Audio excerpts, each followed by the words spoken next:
First Kings 19:10-13.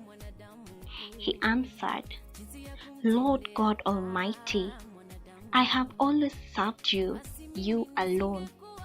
But the people of Israel have broken their covenant with you. They have torn down your altars and killed your prophets. I am the only one left and they are trying to kill me. Go out and stand before me on top of the mountain. The Lord said to him. Then the Lord passed by and sent a furious wind that split the hills and shattered the rocks. But the Lord was not in the wind. The wind stopped blowing, and there was an earthquake. But the Lord was not in the earthquake. After the earthquake, there was a fire. But the Lord was not in the fire. And after the fire, there was a soft whisper of a voice. When Elijah heard it, he covered his face with his cloak and went out and stood at the entrance of the cave. A voice said to him, Elijah, what are you doing here? What are you doing here? I love busyness. It keeps my mind off of things. It helps me focus on something. It keeps me motivated and helps me maintain a certain pace, a certain momentum.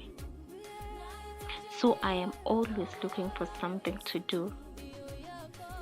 There was a time I had a prophetic word spoken over me, and with time, it seemed nothing was happening.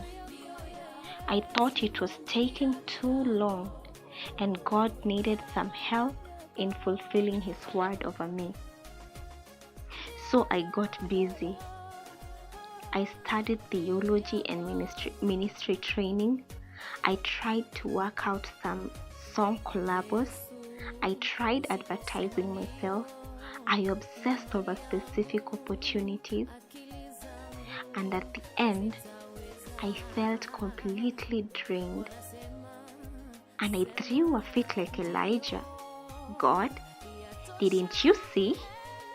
I was doing all that for the kingdom. I was doing it for your glory. Why didn't you come through? Why did you let all my projects and efforts fail? Well, Proverbs chapter 3, 5 and 6 answers this. He says, trust in the Lord with all your heart.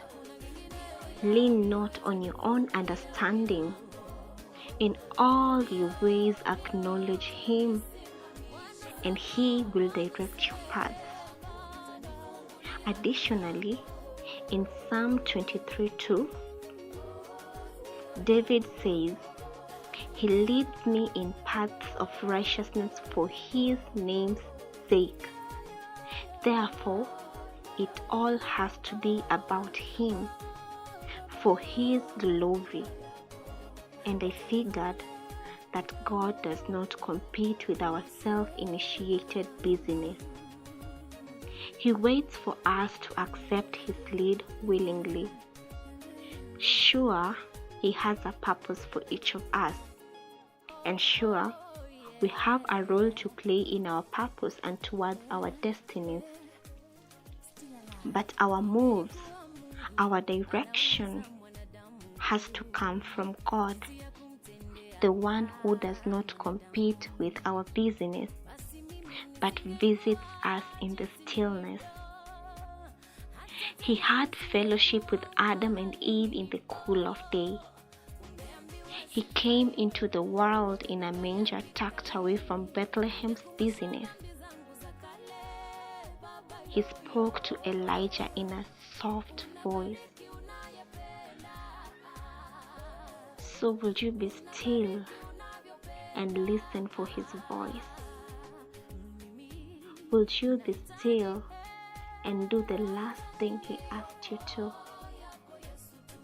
Will you be still and let Him work in you and on you to produce character and endurance and confident hope for your purpose? He says, be still and know that I am God. I will be exalted among the nations.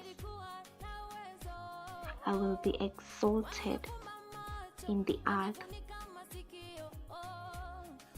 And His word does not return to Him void. So will you be still? Lord, help us be still and wait on you.